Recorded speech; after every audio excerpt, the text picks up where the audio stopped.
Hello, this is the Tachibana Corporation coming at you with another tutorial video.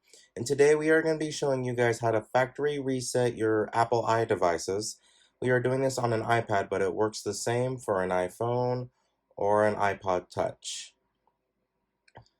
Alright, let's go ahead and get started. The first thing you're going to have to do is open Settings. And then General is already open by default, which is kind of nice. But you will open General. And then you'll see all this information here, but at the very bottom it says transfer or reset iPad, but for you it might be something else, but it'll definitely say transfer or reset. And then right here it says prepare for new iPad. Make sure everything's ready to transfer to a new iPad, even if you don't currently have enough iCloud storage to back up. And then right down here it says reset, and then erase all content and settings. So you'll hit erase all content and settings. It'll ask you to, if you really wish to do all this, it'll also ask you to sign out, and it will also back up.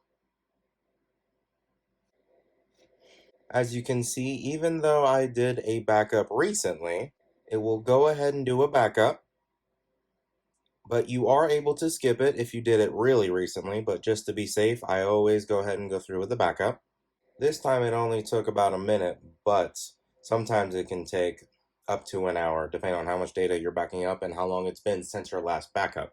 After it does its backup, it will ask you to put your password in, and then it'll immediately switch to this screen, where it will begin factory resetting it.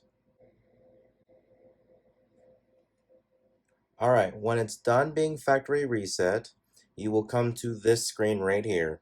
This is the screen you will leave it on for when you hand it off to someone else as a gift or if you're selling it. This screen tells you that it's ready to go. Alright, I do believe that is the end of our iDevice factory reset. Let us know down in the comments what you would like us to do a tutorial over next, and we will go ahead and catch you guys next time.